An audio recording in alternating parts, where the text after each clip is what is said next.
I don't have any Kansas jokes, so I just No Wizard of let you Oz. know Good, ahead of good. time. Just the honor everybody. No Yellow Brick Road. Okay, good.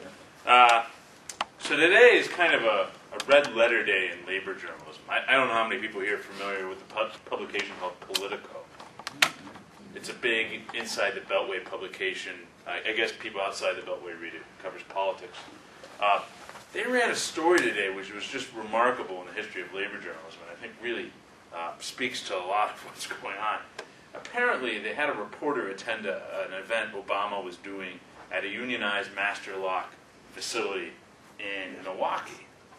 And she said, she was writing it up, and she said, well, you know, Obama really showed that he was on the side of the union workers there up in Milwaukee because they had a big union flag up. And, you know, this is pretty remarkable because, you know, Obama hasn't really said much about, you know, the labor struggle in Milwaukee. When they won in Ohio, he didn't even comment on it. And you know, he's passed a number of things that have sort of hurt unions. So he's been kind of quiet. So the fact that, you know, he would give a talk in front of a big union flag was kind of interesting. And then I was kind of curious, well, what's the name of the union? And so she's talking about it, and it's Wisconsin Local 1848. Now, I've covered the labor movement in Wisconsin on a number of occasions, and, you know, I've covered a lot of different unions, and I've never heard of this Wisconsin Local 1848. Well, it turns out the state of Wisconsin was founded in 1848, and they represent this on their flag, which is pretty funny. And so she took this to be some type of union flag, and that Obama was making some proud statement that he was this big union supporter because he was talking in front of the state flag, which says this state was founded in 1848. And I think this really gets to the core of what the big chunk of the problems are. Because, you know, I was thinking about this woman, you know. Here you have this reporter in this unionized master lock facilities, and she sees like this American flag and then a big flag next to it, and she's like, wow, that's got to be the union flag right there. These must be union guys. And you think, like, you know, she's in a factory. Maybe she could walk around and talk to a couple workers and say, hey, you know, you with Wisconsin Local 1848? But, you know, it's a tough time in the journalism industry, and they must not have been able to afford a translator because, you know, get an inside the Beltway reporter, just talk to a worker like that. You got to have somebody there to translate, you know. So I was thinking about this and just what it says about the labor movement, and I mean, it really says a lot, you know, if you think about the fact that in the labor movement, for instance, you know, in journalism, you know, studies showed that union members are only quoted in 2% of all stories. But I also think this kind of event says something else. The fact that she would see a flag that says Wisconsin on it and automatically assume that means a union flag. And it says something about the way that Wisconsin and other events have transformed the dialogue in this country. And I guess in a lot of ways we've all sort of, in the labor movement, become members of Wisconsin Local 1848. You know, a lot's happened in the last several years. On the way out here, I was trying to think of a good Kansas joke, but I couldn't come up with one. And I was thinking about the last time I was in Kansas doing what most people have their experience in Kansas, which is I was driving through on the way back from LA. It was about 4 years ago. And I'd been out there working for a union. I was with United Electrical Workers. And we were organizing a lot of Northrop Grumman workers in Southern California. A lot of Vietnamese workers out there. In Orange County, which, being a Pittsburgh guy, which is where I'm from, going out to a place like Orange County, there's like no hills. It's a lot like here, I guess. You know, I come from the Paris of Appalachia, so I'm used to, you know, walking up a big hill with, you know, no shoes on in the snow kind of thing.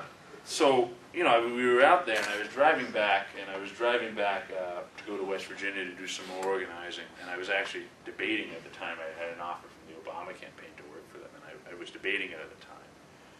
And, you know, 4 years ago, we were in this cheerful moment, right, where we thought, or maybe not all of us, since it's the Democratic Socialists, that Obama was going to change things, and he hasn't really quite changed things as much as we wanted. There was this move that captivated the country, even in places like Kansas, that, you know, there was really something profound happening here. And we've seen a lot of that move dissipate as Obama hasn't really cracked down on the bankers. He hasn't done enough about jobs, hasn't done enough about, you know, the environment, about labor rights. I mean, he's never given a speech talking about the mass violation of labor law in this country. I mean, in 1/3 of all cases, a worker is either fired or disciplined illegally when they try to join a union. I mean, this happens all the time. It's nearly impossible to join a union in this country. Only 1 out of 6 organizing campaigns ever result in a contest. And so I was thinking about that. Obama hasn't really done much. And that spirit that we had, that spirit that we could do things, sort of left a lot of people who came into despair about politics as usual.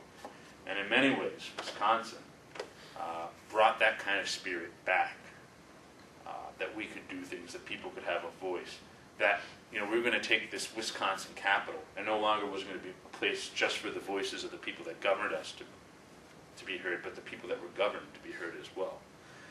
And so we've really transformed it, but at the same time, I mean, we're in a really tricky moment. I mean, there's a lot of bad things happening, even to unions since then, and even as a result of Obama, just since Occupy Wall Street, just since Wisconsin. I think of this fall, for instance. Earlier this summer, 100,000 railroad workers tried to go out on strike towards the end of the summer. Obama put in an order to stop it. He helped the railroad workers crush the strike, despite the fact that the railroads, the 4 biggest ones, had made $9 billion in profits. He wouldn't let them go out on strike. It's something presidents often do, but he didn't even say anything publicly about it. Verizon workers were out on strike. And tying back to Candace, Kathleen Sebelius, Verizon was saying that as a result of Obamacare, they had to cut health care, despite the fact that Verizon's making big, huge profits. Profits are going up. They got a monopoly. And I called up the White House, and I talked to folks at the White House, and they said, well, we don't know why Verizon would be saying this, but we're not going to say anything publicly about it. The president doesn't get involved in these kind of labor disputes, despite the fact that when Obama came in 2008, a bunch of workers occupied a factory in Chicago, Illinois, public windows and doors, and the president made a very loud statement about it, and those workers were successful. But now the president, you can't have me get involved in private sector labor struggles. That's below a president at a time when there's economy problems. So in that time, we've had Obama crush a railroad strike, stay out of a Verizon workers strike, and then you had what happened earlier this week. Obama signed a bill that would make it more difficult for airline workers to organize into a union than it was under Bush. This was considered a compromise. But now, in order to file for an election in the airline industry, not only do you need 35% of the people that work there, now you need 50. But here's the trick. That 50% of the people that you need to work there just to have a union election, that also includes people that have been laid off in the last 10 years. So look at CWA, they're trying to organize American Airlines right now. American Airlines is a big bankruptcy. They said they're going to lay off 13,000 people. They're talking about cutting out pensions entirely, cutting out retiree health care. They're going to shift the mechanic work to Central America, which is what they want to do. And so now, CWA is trying to go in and organize the 9,000 call center workers. And what theoretically, American Airlines could do is claim that, well, we've laid off 2,000 people in the last 10 years. So not only do you need half of the 9,000 people that work here, you need half of the 11,000, including that 2,000 laid off. It's made it significantly more difficult. And then look at what happened today in Washington, which is that the Democrats agreed on the deal, where in order to balance the budget, they've decided that the federal government is going to cut back significantly on its contributions to federal workers' pensions. So, at the same time while all those events are happening, all these awful things are happening on the political stage. But this isn't to say that, in my opinion, that I think things are going in a bad direction. Things are going in both a good direction and a bad direction at the same time. And it's actually an event that happened a few weeks ago in Kansas that makes me optimistic about it, something that actually happened in Kansas City. While folks are up against a huge barrage, especially in politics, I think in the political sphere, I think, I was talking with Nationette writer William Greider, who a lot of people know, who helped mentor me when I got to Washington. And Congress, D.C. has essentially become a dead space for change. I mean, the only things that really have happened there is stopping it. And the country, places like Kansas, places like Pittsburgh, where I'm from, places like Wisconsin, have become the places where people are moving forward the ball. Not always at the state level. Sometimes it's just blocking, but sometimes in individual workplaces, individual foreclosure settlements. And I think of an event that happened in Kansas, at Kansas City. A lot of people now in the labor movement say that you can't organize unions, that you have to cut separate deals. Bob King, the president of the UAW, which is a sponsor of my magazine, which I should fully disclose, even though I'm very critical of the UAW, and I feel that it's an extraordinarily undemocratic union that's hindered itself. So let me just get that out of the way. Bob King, who's the president of the UAW, was quoted in Reuters talking about organizing the auto industry in the South. And what he said was, well, the key is we got to figure out a way to negotiate with these companies, and we got to figure out a way that they'll agree to let us go in and they won't oppose us in the union election. Because when companies oppose in the union election, it's tough. People get scared, people get threatened, people back off a drive. It can show a drive really quickly. And he said, this is what he was quoted as saying, whether or not we organize these companies, whether it's really up to the companies and what they want to do. I mean, what kind of attitude is that from a union organizer that, you know, the youth labor movement was built when people got beat, people got shot, all kind of awful things happened. And this is the attitude that he takes. But that's not to say it's impossible. And there was an event that happened in Kansas City a couple of weeks ago. Nobody has organized a large-scale General Electric facility, the world's biggest corporation, one of their facilities, in 20 years almost. There was a small service shop about 10 years ago, about a dozen guys in Florida, but nobody's organized a big one in about 20 years. And this is important. I mean, GE claims to be good for the economy and all this stuff. And so GE has been slashing workers' pensions and their wages and all this kind of stuff. And the way it used to work in GE, which used to be somewhat unionized, is that they would share the benefits of the union workers with the non-union workers because they didn't want the non-union workers to unionize. But they've gotten the union so weak in GE that they no longer do that. And they just cut out from the bottom, from the workers without consulting them. So for the last 4 years, there's a workplace, Kansas City, that makes locomotive parts up in Kansas City. And the workers have been trying to organize. They tried on 3 separate times. The first 2 they failed. Then a worker winded up dying on the job due to an accident that should have easily been prevented. And they failed again in a union vote by 11 votes. It was December 2010. But the workers knew they had to change, and they didn't want to give up. And despite the fact that the company winded up holding all kind of anti-employer intimidation sessions, they winded up winning. The 4th time around, they won by 3 votes. And it was a result of perseverance. It was a result of seeing through the company's lies. So despite being under the most ferocious attack of anti-union intimidation, of threats to possibly losing their jobs, the company threatening to move the factory, the workers got that union. It took them 4 years, but it's possible. And over the last couple of months, I've started seeing a lot of victories like this in places like Longview, Washington, Brooklyn, and a variety of places across the country where workers are starting to win. That's not saying people were not getting cut out. I mean, there was a really bad struggle. I mean, one of the really bad things that's happened is that the situation in the U.S. has gotten so bad that we're now Canada's Mexico.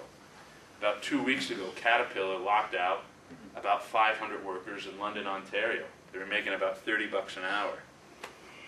Basically, they told them they either cut their wages in half or they were going to move to Indiana where they just passed right to work. So the workers said no, they locked them out. The company decided to move to Indiana, get right to work, and they put out ads in the local newspaper saying they were looking for managers with experience in union avoidance and union-free culture.